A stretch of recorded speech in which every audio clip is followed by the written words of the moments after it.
ఆంధ్రప్రదేశ్లో సామాజిక పెన్షన్ల పంపిణీ వ్యవహారంలో విఫలమైనందుకు గాను ఆంధ్రప్రదేశ్ ప్రభుత్వ ప్రధాన కార్యదర్శి జవహర్ రెడ్డి గారి మీద కేంద్ర ఎన్నికల సంఘం వేటు వేయబోతుందని జవహర్ రెడ్డి గారికి స్థానచలనం కలిగించబోతున్నారు ఈసీ అంటూ ఒక వార్త ఇప్పుడు సోషల్ మీడియా వేదికగా చక్కర్లు కొడుతున్నటువంటి నేపథ్యంలో సిఎస్ గారి స్థానచలనానికి ఎందుకు ఇంత లేట్ అవుతుంది, అసలు తెర వెనక ఏం జరుగుతోంది అనేది ఇప్పుడు సర్వత్రా చర్చనీయాంశంగా మారినటువంటి నేపథ్యంలో ఈ అంశానికి సంబంధించి మనతో మాట్లాడేందుకు ప్రముఖ సీనియర్ జర్నలిస్ట్, ప్రముఖ రాజకీయ విశ్లేషకులు దుర్గా వడ్లమణి గారు మనతో ఉన్నారు. మేడంతో మాట్లాడదు. దుర్గా గారు నమస్తే అండి. నమస్తే. ఆంధ్రప్రదేశ్లో సామాజిక పెన్షన్ల పంపిణీ వ్యవహారంలో విఫలమైనందుకు గాను కేంద్ర ఎన్నికల సంఘం ఆంధ్రప్రదేశ్ ప్రభుత్వ ప్రధాన కార్యదర్శి అయినటువంటి జవహర్ రెడ్డి గారి మీద వేటు వేయబోతోందని, జవహర్ రెడ్డి గారికి స్థానచలనం కలిగించబోతోంది కేంద్ర ఎన్నికల సంఘం అంటూ కొన్ని వార్తలు సోషల్ మీడియా వేదికగా చక్కర్లు కొడుతున్నటువంటి నేపథ్యంలో ఇప్పుడు అసలు సిఎస్ గారి మార్పు ఎందుకు ఇంత ఆలస్యం అవుతోంది, అసలు తెర వెనక ఏం జరుగుతోంది అనేటువంటి ప్రశ్నలు అయితే ఉత్పన్నమవుతూ ఉన్నాయి. ఈ నేపథ్యంలో దీని మీద మీ విశ్లేషణ ఏంటి అంటే ఏం చెప్తారు మేడం? అసలు ఇది ఎప్పుడో జరగాలని మనందరం ఎదురు చూసాం. ఇప్పటికి చాలా రోజులుగా దీని మీద నలుగుతోంది ఈ విషయం. కానీ అది డిలే అవుతుంది మీరు చెప్పినట్టుగా. ఎందుకు డిలే అవుతుందంటే జగన్మోహన్ రెడ్డి గారికి చాలా కావాల్సిన వ్యక్తులు వీళ్ళందరూ. సిఎస్ కానీ, డీజీపీ కానీ, మన వెళ్ళిపోయిన కొల్లి రఘురామ్ రెడ్డి గారు కానీ, వీళ్ళందరూ కూడా ఆయన ఏరి కోరి తెచ్చుకున్నారు. వీళ్ళెవరూ కూడా డెప్యుటేషన్ మీద వచ్చిన వాళ్ళే కానీ డైరెక్ట్ వచ్చిన వాళ్ళు కాదు. అటువంటి నేపథ్యంలో అందులో ఇప్పుడు వాలంటీర్స్ విషయంలో కేంద్ర ఎన్నికల సంఘం వాళ్ళని విధుల నుంచి పక్కన పెట్టమని చెప్పింది. అంతేకాకుండా వాళ్ళనేమి ఇంటికి పంపించమని చెప్పలా.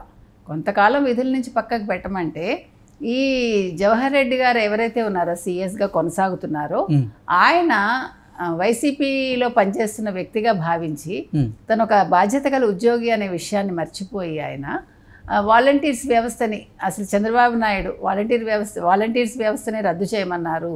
దీనికి అంతటికీ కారణం చంద్రబాబు అని ఒక పెద్ద గందరగోళం తీసుకొచ్చి ఒక 20 రోజులుగా అసలు ఆంధ్రప్రదేశ్ రాష్ట్రాన్ని అతలాకుతలం చేసిన అంశం ఏదైనా ఉంది అంటే అది వైసీపీ తరఫున ముఖ్యంగా ఈ జవహర్ రెడ్డి గారు చేసిన విషయం. అది అంటే వాలంటీర్స్కి ఏదో అయిపోతుంది, వాలంటీర్స్ లేకపోవటం వల్ల మేము అసలు పెన్షన్లు పంపిణీ చేయలేకపోయాము అంటూ అసలు మొత్తం నెపాన్ని అంతా కూడా చంద్రబాబు నాయుడు గారి మీద నెట్టడానికి వీళ్ళందరూ కూడా కథలు అల్లారు బాగా. అయితే ఇప్పుడు అసలు జవహర్ రెడ్డిని కూడా తప్పించాలి అని మనం ఎప్పటి నుంచో అనుకుంటున్నాం. అనుకుంటే ఎందుకు ఈ డిలే అవడానికి ఇవన్నీ కూడా కారణాలు. ముఖ్యంగా జగన్మోహన్ రెడ్డి తెర వెనక నడిపిస్తున్నాడు. ఆయన ఎలాగైనా ఆపాలి అని కొల్లి రఘురామ్ రెడ్డిని ట్రై చేశాడు, అయినా కూడా అవ్వలేదు. ఎందుకంటే ఆయన చేసింది చాలా పెద్ద నేరం ఆ రోజు. అది కేంద్ర ఎన్నికల సంఘం దృష్టికి వెళ్ళడంతో ఒక్క రోజులోనే వారిని ట్రాన్స్ఫర్ చేయగలిగారు. అయితే ఈయన విషయంలోకి వచ్చేసరికి మరి డైరెక్ట్గా ఎవిడెన్స్లు దొరకట్లేదా ఏంటి మనకు అర్థం కావట్లా. ఎందుకంటే మొత్తం ప్రతిపక్ష పార్టీలే కాదు, ఈవెన్ సోషల్ మీడియా కావచ్చు, లేకపోతే పత్రికలు కావచ్చు, టీవీ ఛానళ్ళు కావచ్చు, గగ్గోలు పెట్టాయి. ఇప్పుడు వాలంటీర్లు లేకపోతే పంపిణీ చేయలేరా మీరు, ఒక 2 నెలలు పెన్షన్లని అందరూ ప్రశ్నించారు కూడా. అసలు జరిగిన విషయం వేరు, వీళ్ళు తెర మీదకి తీసుకొచ్చిన అంశం వేరుగా అయిపోయింది. అంటే ఈ పెన్షన్ల పంపిణీ వ్యవహారం ఒకటే కాదు, అసలు జవహర్ రెడ్డి గారు జగన్మోహన్ రెడ్డి ప్రభుత్వానికి అనుకూలంగా వ్యవహరిస్తున్నారు అంటూ ప్రతిపక్షాలు, అలాగే భారతీయ జనతా పార్టీ ఆంధ్రప్రదేశ్ అధ్యక్షురాలైనటువంటి పురంధరేశ్వరి గారు కూడా 22 మంది సివిల్ సర్వెంట్ల మీద చర్యలు తీసుకోండి అంటూ కేంద్ర ఎన్నికల సంఘానికి లేఖ రాసినటువంటి నేపథ్యంలో వాటిని కూడా దృష్టిలో పెట్టుకునే కేంద్ర ఎన్నికల సంఘం జవహర్ రెడ్డి మీద వేటు వేయబోతోంది, ఆయనకి స్థానచలనం కలిగించబోతోంది అంటూ రకరకాల ఊహాగానాలు అయితే తెర మీదకి వచ్చాయి మేడం. అది నిజమే కదండి. పురంధేశ్వరి గారు రాశారు 22 మందిని తప్పించండి అని. అందులో సిఎస్, డీజీపీ కూడా ఉన్నారు. అప్పుడు వారు రాయడం తప్పులేదు కదా. అయితే వాటి మీద చర్యలు ఎందుకు లేట్ అవుతున్నాయనేది మనందరి క్వశ్చన్ కూడా. అందులో భాగంగా ఇప్పుడు ఇంకా తప్పనిసరి పరిస్థితుల్లో ఇప్పుడు కేంద్ర ఎన్నికల సంఘం ప్రశ్నించింది కదా, ఇప్పుడు ఇట్లా రాశారు, వీళ్ళ మీద ఎలిగేషన్స్ వచ్చాయి, దీనికి మీ బదులేంటి అని అడిగింది. మీరు దీన్ని పరిశీలించి మాకు చెప్పండి అని. అంతే కదా. రాష్ట్ర ఎన్నికల సంఘం అధికారి అది మీనా కుమార్ గారికి ఆ బాధ్యత అప్పచెప్పారు. మీరు మొత్తం ఇందులో ఉండే అంశాలేంటో చూసి అసలు వాళ్ళ మీద ఎందుకు ఎలిగేషన్స్ వచ్చాయి, దానికి కారణాలు ఏంటి మీరు కనుక్కొని మాకు తెలియజెప్పండి అని అడిగారు. ఇప్పుడు ఆవిడ బాధ్యత, మీనా గారి బాధ్యత అది. ఆ బాధ్యతలో భాగంగా ఇప్పుడు మరి వాళ్ళు ఇంకా ఇచ్చారో లేదో అంటే ఇచ్చుండొచ్చు, రిపోర్ట్ వెంటనే ఇవ్వాలి కదా. రిపోర్ట్ ఇచ్చినప్పుడు ఇప్పుడు ఈ జవహర్ రెడ్డి చేసిన వ్యవహారాలన్నీ తెర మీదకి వచ్చి ఉంటాయి.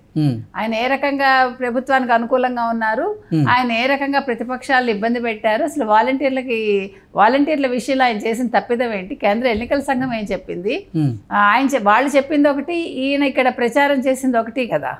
అది ఇవన్నీ కూడా మరి రాసి తీరాలి, న్యాయంగా అయితే మీనా గారు రాసి తీరాలి కేంద్ర ఎన్నికల సంఘానికి. సిచ్యువేషన్ ఇది ఇట్లా జరిగింది కాబట్టి వీరి బదిలీని వారు కోరారు అని, అది ఒప్పుకోవడం వల్ల ఒక 2-3 రోజుల్లో మరి సిఎస్ని బదిలీ చేస్తారనే వార్తలు అయితే మనకు వచ్చాయి. సిఎస్ని బదిలీ చేస్తే నెక్స్ట్ ఎవరు వస్తారు అనేదే కదా మన క్వశ్చన్. ఇప్పుడు నెక్స్ట్ ఎవరు వస్తారు అనే దానికి మనకి నీరబ్ కుమార్ ప్రసాద్ బలంగా వినిపిస్తుంది. వారి మొత్తం 5 పేర్లు పరిశీలనలోకి వెళ్తే మొట్టమొదటి ఉన్న పేరు Neerab Kumar Prasad. Chief commissioner of land అడ్మినిస్ట్రేషన్కి పనిచేస్తున్నారు వారు. ఎవరు? నీరబ్ కుమార్ ప్రసాద్. ఈయన 1987 బ్యాచ్కి చెందినవారు. మనకి తెలిసి వారి మీద ఏమి ఎలిగేషన్స్ ఉన్నట్టు లేవు. హైదరాబాద్లో హెచ్ఎండిఏ కూడా ఆయన ఒకప్పుడు అధికారిగా పనిచేసినట్లున్నారు. అవునండి, గతంలో పనిచేశారని విన్నాం మనం. కాబట్టి అటువంటి వ్యక్తి వస్తే ఎన్నికలు సజావుగా సాగటానికి మనకు అవకాశం ఉంటుంది.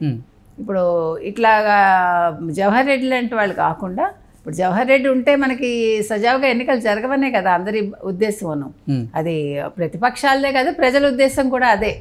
మనం అక్కడ జరుగుతున్నది అదే. కాబట్టి ఇప్పుడు ఈయన కనుక సిఎస్ అవుతే త్వరలో మనకి సమీకరణాలు మారుతాయి, అక్కడ సిచ్యువేషన్ మారుతుంది, మనకి ప్రజల్లో కూడా ఒక నమ్మకం కలుగుతుంది కేంద్ర ఎన్నికల సంఘం మీద. ఆ తర్వాత ఈ దొంగ ఈవీఎంలు ఇలాంటివంతా కూడా ఉండవని మనం అనుకుందాము. ఆ టైంలో ఇవన్నీ లేకుండా చూసి ఎన్నికలు సజావుగా జరగటానికి ఈ నీరబ్ కుమార్ ప్రసాద్ తప్పకుండా ప్రయత్నిస్తారని మనం భావించవచ్చు. ఓకే, ఏంటి మేడం, ఎన్ని రోజుల్లో ఈ సిఎస్ గారి మార్పు ఉండే అవకాశం ఉంది అంటే ఏం చెప్తారు? 1-2 రోజులని అంటున్నారండి. 2 రోజులంటే మేబీ మండే నాటికి ఏమైనా తేలచ్చేమో. ఇప్పుడు వీకెండ్ వస్తుంది కాబట్టి బై మండే మనకు ఆర్డర్స్ వస్తాయని మనం భావించవచ్చు. ఓకే, సిఎస్ గారితో పాటుగా డీజీపీ గారి మీద, అలాగే ఇంటెలిజెన్స్ చీఫ్ మీద కూడా కేంద్ర ఎన్నికల సంఘం వేటు వేయబోతుంది, వారిని కూడా స్థానచలనం చేసే అవకాశం ఉంది అంటూ కూడా కొన్ని వార్తలు అయితే వస్తున్నాయి. డీజీపీ గారి మార్పు కూడా ఉండే అవకాశం ఉందంటారా? తప్పకుండా. మనం ఇప్పుడు ఇంటెలిజెన్స్ చీఫ్ది జరిగింది ఆల్రెడీ చూసేస్తాం మనం, కొల్లి రఘురామరెడ్డి గారిది. నెక్స్ట్ ఇంకా డీజీపీ. ఇప్పుడు ఒకసారి సిఎస్ అయిపోయారనుకోండి, మేజర్ వీళ్ళ ముగ్గురే కదా.